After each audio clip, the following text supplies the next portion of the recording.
الحمد لله رب العالمين والصلاة والسلام على رسول الله وعلى آله وصحبه أجمعين.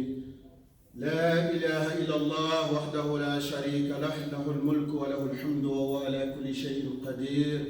رب اشرح لي صدري ويسر لي أمري واحلل عقدة من لساني يفقهوا قولي. Chers frères, chères sœurs, dans un monde où la voix prime sur l'être, dans un monde où véritablement on assiste à la course aux richesses, nous avons tendance parfois à reléguer au second plan un certain nombre de choses, d'opportunités qu'Allah subhanahu wa ta'ala nous donne. La semaine dernière, nous avons parlé de la reconnaissance. Lorsque Allah subhanahu wa ta'ala nous dit « Si vous êtes reconnaissant, j'augmenterai mes faveurs. » La in shakartum la azidannakum. Aujourd'hui, chers frères, chères sœurs, j'ai envie de vous poser une question et de me poser cette question. Qui ne veut pas échapper à la colère d'Allah subhanahu wa ta'ala? Qui veut être écarté? Qui veut véritablement échapper au châtiment de la tombe? Une seconde question. Et une troisième question, chers frères, chères sœurs. Qui veut bénéficier d'une ombre le jour où la chaleur sera plus qu'accablante? Le jour où nous allons avoir tendance à nous évanouir à cause de cette sueur qui monte. Je veux parler du jour de la résurrection. Qui n'aura pas besoin d'avoir une ombre? Chers frères, chères sœurs. Une troisième question. Qui véritablement veut voir ses richesses augmenter? Des richesses licites, bien sûr. Et qui véritablement veut être éloigné, épargné du feu? Chers frères, chères sœurs, la réponse, nous la connaissons.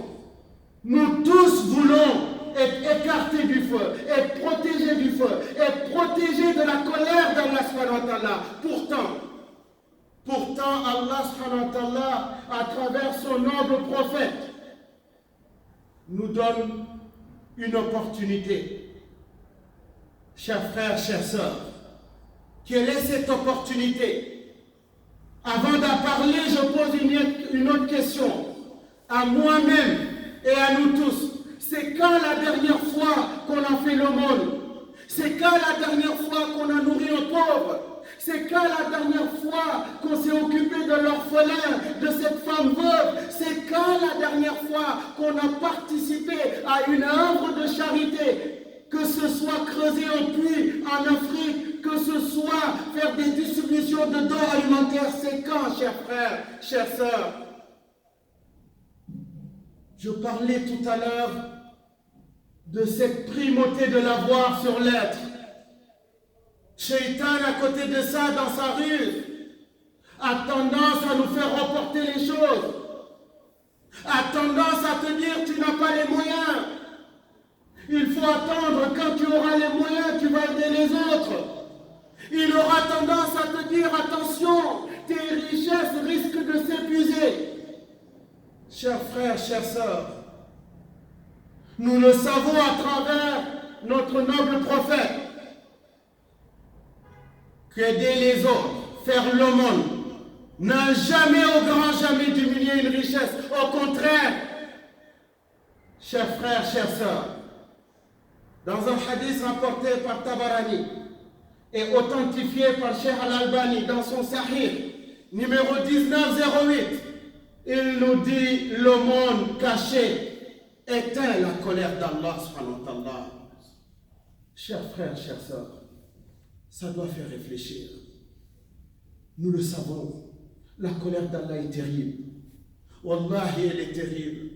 Nous voulons tous échapper à cette colère. Alors l'opportunité est là. Qu'est-ce qu'on attend pour faire l'aumône, pour se précipiter? Qu'est-ce qu'on attend pour partager nos biens avec les nécessiteux? Qu'est-ce qu'on attend, chers frères, chères sœurs? Nous le savons. Cette certitude qui est à mort, elle est imprévisible. À tout moment, elle peut cogner à notre porte. Et là, ça devient irréversible. Chers frères, chères sœurs, échappons à la colère d'Allah subhanahu wa ta'ala en partageant avec les plus démunis ce que nous avons. Dans un autre hadith rapporté par Tabarani, et cette fois-ci authentifié par Cheikh Al-Albani dans son Sahih numéro 873, il nous dit, certes, le monde était la chaleur dans la tombe de ses habitants. Chers frères, le châtiment de la tombe est terrible. Le châtiment de la tombe est terrible. Chers frères, chères sœurs, se préserver de ce châtiment, c'est déjà une grande victoire. En faisant l'aumône, chers frères, l'opportunité est là.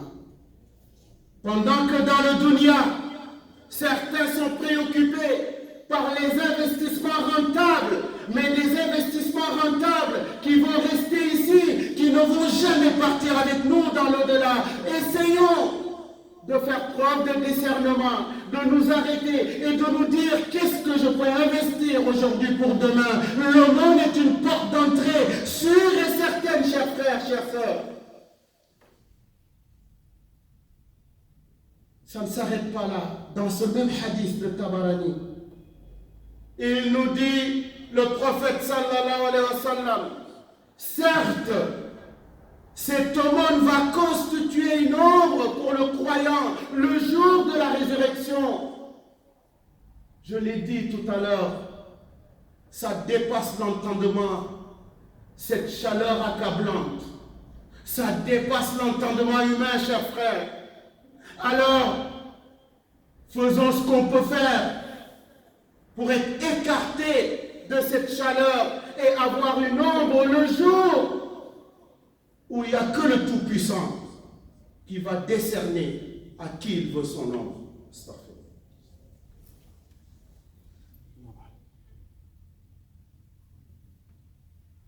Bismillah wa salatu wa salam ala rasulillah. Lorsqu'on parle de partager ses biens, Shaitan utilise sa ruse. Il te dira tu n'as rien, donc tu ne peux rien faire. Il te demandera d'attendre d'être riche. Il te demandera toujours de reporter les choses au lendemain, sauf que tu ignores ce qui se passera le lendemain. Tu ne sais pas, chers frères, chères sœurs, ce qui se passera le lendemain. On connaît là tout de suite maintenant, mais wallah, on ignore ce qui se passera dans quelques secondes, dans quelques minutes, dans quelques jours, dans quelques mois. On ne sait pas ce qui peut arriver. Encore une fois, la mort n'a rien à voir avec la maladie, n'a rien à voir avec l'âge. Ce n'est pas parce qu'on est malade qu'on va partir. Ce n'est pas parce qu'on est jeune qu'on ne va pas partir. On ne sait pas et personne ne sait quand, où et comment. Alors, ne soyons pas distraits, chers frères, chères sœurs. Ne soyons pas distraits.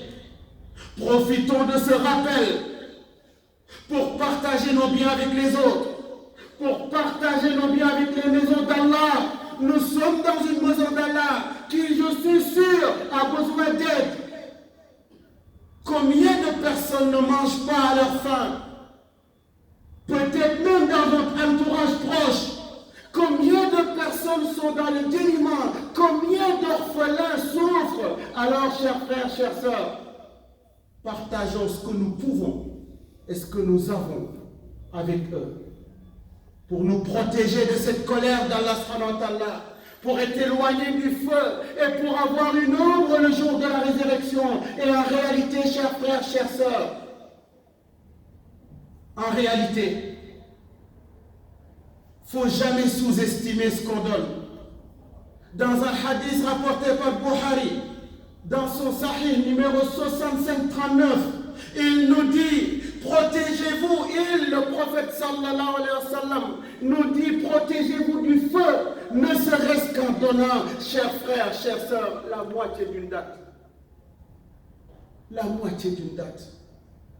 Allah subhanahu wa ta'ala, il parle aux gens doués d'intelligence, les ulul albab, les gens qui réfléchissent.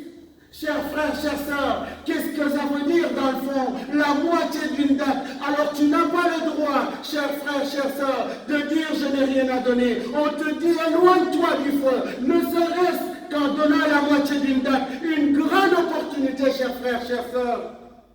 Une grande opportunité. On ne pourra plus dire je ne savais pas. On ne pourra plus dire on ne m'avait pas dit. On l'a dit aujourd'hui et maintenant. Nous avons entendu. Il faut pratiquer, chers frères, chères sœurs, à commencer par moi. Wallahi.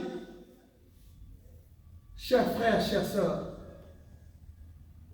le hadith continue et le prophète sallallahu alayhi wa sallam nous dit, et si tu n'en as pas, si tu n'as pas cette moitié de date, une bonne parole suffit. Allahu Akbar. Allahu Akbar.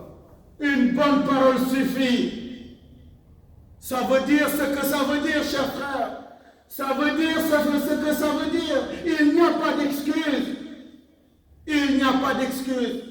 Qu'Allah subhanahu wa ta'ala nous facilite toute action qui peut nous rapprocher de lui. Qu'Allah subhanahu wa ta'ala nous éloigne de toute action qui peut nous éloigner de lui. Qu'Allah subhanahu wa ta'ala nous facilite toute action qui peut faire qu'il soit satisfait de nous dans cette vie et dans l'au-delà. Rabbana atina fid dunya hasanatan wa fil akhirati hasanatan wa qina azaban nar. Rabbana atina min ladunka rahmatan wa hab lana min amrina rashada. Allahumma akfini bihalalika an haramika wa hnini bifadlika an siwak. اللهم إنا نعوذ بك من الهم والحزن والعجز والكسل والبخل والجبن ودهر الدين وغلبات الرجال.